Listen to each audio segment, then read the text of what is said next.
Welcome to Jambo News on Jambo Safari Media, where we bring you the stories shaping our world.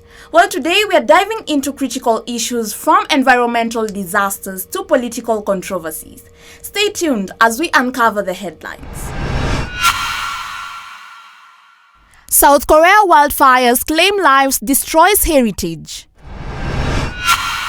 Papua New Guinea blocks Facebook amid controversy. Protests erupts in Turkey over mayor's arrest. Trump officials face security leak fallout. Indian interference allegations rock Canadian politics. Colombia student sues over deportation threat. We turn our gaze to South Korea, where wildfires are transforming beautiful landscapes into disaster zones. With lives at stake and cultural treasures in jeopardy, the nation is facing a crisis like never before. Stay with us as we uncover the latest updates and highlight the brave efforts to fight these raging flames.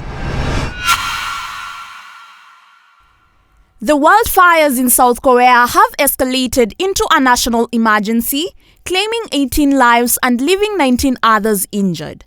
Over 23,000 people have been evacuated as flames sweep through the southeastern regions. Acting President Han Dun-seo has described this crisis as unprecedented, highlighting that more than 17,000 hectares of land have been burned, including the heartbreaking destruction of a 1,300-year-old Buddhist temple. In a tragic incident, a firefighting helicopter crashed in Uiseong County, complicating the already critical response efforts. Investigations are underway to determine the cause of the crash. Thousands of firefighters and around 5,000 military personnel are working tirelessly to contain the flames with support from U.S. military helicopters stationed in the region. Despite their best efforts, strong winds continue to hinder firefighting activities, making it challenging to get the situation under control. The government has raised the fire crisis alert to its highest level, signaling the urgency of the response. Unfortunately, the forecast offers little hope, with rain not expected in the immediate future. In light of this disaster, the government is pledging to review and strengthen its wildlife prevention strategies, including cracking down on illegal burning, which has been identified as a significant contributor to these devastating fires. As we watch this unfolding crisis, our hearts go out to those affected by the wildfires. The resilience of communities and the dedication of fast responders remind us of the strength we can find in tough times. In a bold and controversial move, Papua New Guinea has blocked access to Facebook, citing the need to combat misinformation and harmful content. While critics are calling this a violation of human rights, while the government insists it's a necessary protective measure.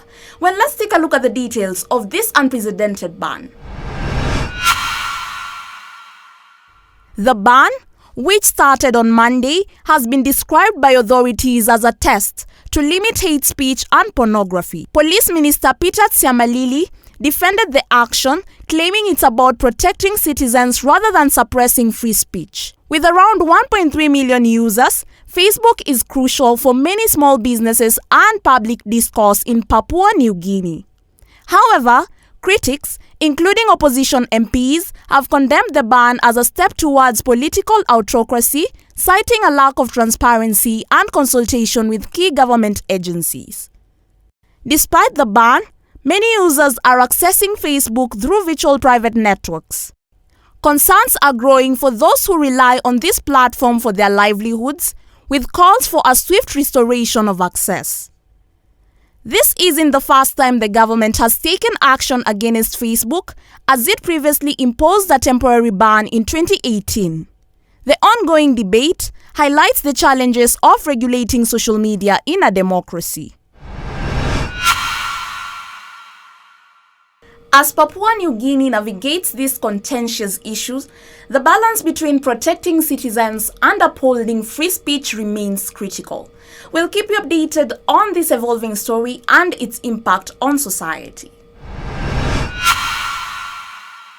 In Turkey, thousands have taken to the streets for a 7th consecutive night, protesting the arrest of Istanbul Mayor Ekrem İmamoğlu, a key political rival of President Recep Tayyip Erdogan, with over 1,400 people detained. Tensions are running high. What does this situation mean for Turkey's political landscape? The protest began following İmamoğlu's arrest on corruption charges, which he claims are politically motivated. Rights groups and the UN have condemned the crackdown on demonstrators, calling it a violation of human rights. President Erdogan urged patience, warning that those trying to create chaos have nowhere to go. Thousands of students gathered in Istanbul, chanting slogans and defying police bans on protests. The main opposition party, the Republican People's Party, announced that this would be the last nightly vigil, but called for a larger rally on Saturday demanding early elections. Turkey's Interior Minister reported that 1,418 protesters have been detained, labeling the demonstrations as illegal. Amidst this unrest, journalists have also faced arrests, including AFP photographer Yasin Agul, prompting calls for his release. İmamoğlu's arrest has raised concerns about the future of opposition politics in Turkey, especially as Erdogan's presidency is set to continue until at least 2028 unless early elections are called. As protests continue, the implications of Turkey's democracy and civil rights are profound. With the opposition rallying for justice and accountability, the coming days will be crucial in determining the future of the political landscape. Still in the unfolding news in Washington, where a leaked group chat involving top Trump officials has raised serious questions about national security practices. Well, the question in everyone's mind is, how did a journalist gain access to sensitive discussions about military operations? Let's break down the details and the reactions echoing through the Capitol. It's very different from how Hillary Clinton and the Democrats did, where they obfuscated, they denied, they tried to hide the thing. The controversy erupted when a journalist was accidentally added to a Signal group chat where U.S. officials discussed airstrikes in Yemen. President Trump and intelligence leaders, including Director of National Intelligence Tulsi Gabbard and CIA Director John Ratcliffe, have downplayed the breach, claiming no classified information was shared. However, this assertion has been met with skepticism from Democrats on the Senate panel, who labeled the incident incompetent. National Security Advisor Mike Waltz took responsibility for the leak, admitting the error was his, yet he insisted that a staffer wasn't at fault. The incident has prompted a lawsuit and raised alarms about the use of a civilian app for sensitive discussions. Senator Michael criticized the officials involved, calling it an embarrassment, while Republicans expressed more muted concerns, with Senator Lindsey Graham stating they dodged a bullet. An investigation is expected to follow, with bipartisan support. Trump defended his team, describing the incident as a glitch and asserting that it had no operational impact. He also pointed out that a staffer mistakenly added the journalists involved. If carelessness is how people get killed. It's how our enemies can take advantage of us. It's how our national security falls into danger. If you were up in arms over unsecure emails years ago, you should certainly be outraged by this amateurish behavior. As this story develops, the implications for national security and communication practices are significant. Well, the fallout from this leak highlights the challenges of securing sensitive information in an age of digital communication. We'll keep you updated as more details emerge. Stay with us. Tensions are rising in Canadian politics as allegations emerge of Indian interference in the Conservation Party leadership race. While Pierre Poilievre, the party leader, has firmly stated that he won the contest fair and square. Well, let's unpack the details of these serious claims and their implications for the upcoming general election. Reports from the Globe and Mail suggest that Indian agents were involved in fundraising and organizing with Canada's South Asian community during Poilievre's 2022 leadership bid. However, it's important to note that there is no evidence that Poilievre or his team were aware of his alleged interference. As campaigns intensify for the general elections on April 28, these allegations have dominated discussions. Poilievre, who has refused to obtain the necessary security clearance, defended his stance by claiming the process is politicized and restrictive. Liberal leader Mark Carney criticized Poilievre's refusal to seek clearance, calling it irresponsible. Meanwhile, Canadian intelligence has stated there is no indication that the allegation interference influenced the leadership outcome. Concerns about foreign meddling in Canadian elections have been growing, particularly regarding attempts from China and India.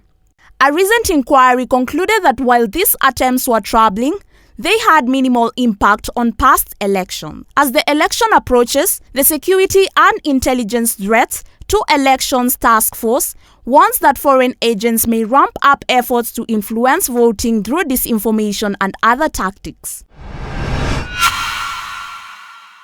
Well, with these allegations adding a new layer of complexity to the political landscape, the integrity of Canada's upcoming elections is under scrutiny. Well, we'll continue to follow up this story as it develops.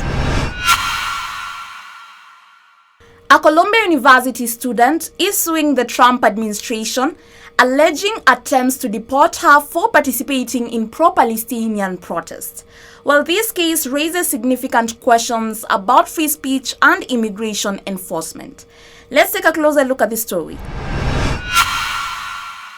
Yunseo Chang, a 21-year-old legal permanent resident from South Korea, claims that immigration officials executed search warrants at Columbia University following her involvement in protests against Israel's action in Gaza. Her lawsuit seeks to block her deportation, arguing that her First Amendment rights are being violated. This legal action follows the recent detention of other activists, including Mahmoud Khalil, and highlights what Chung's lawyer describes as a pattern of targeting individuals associated with pro-Palestinian protests. The Trump administration has justified these actions by citing the Immigration and Nationality Act, asserting the authority deemed adversarial to U.S. foreign policy. Chung's case is one of several involving students facing deportation over similar protests. In a related move, Columbia University has seen $400 million in funding revoked due to allegations of not adequately addressing anti-Semitism on campus. As this lawsuit unfolds, it underscores the complex relationship between immigration policy and political activism in the U.S. That wraps up our coverage for today on Jambo News. We hope you found the stories insightful and impactful. As always, we encourage you to stay informed and engaged. Remember to like, share, and subscribe. Thank you for joining us once again. Until next time, take care and stay safe.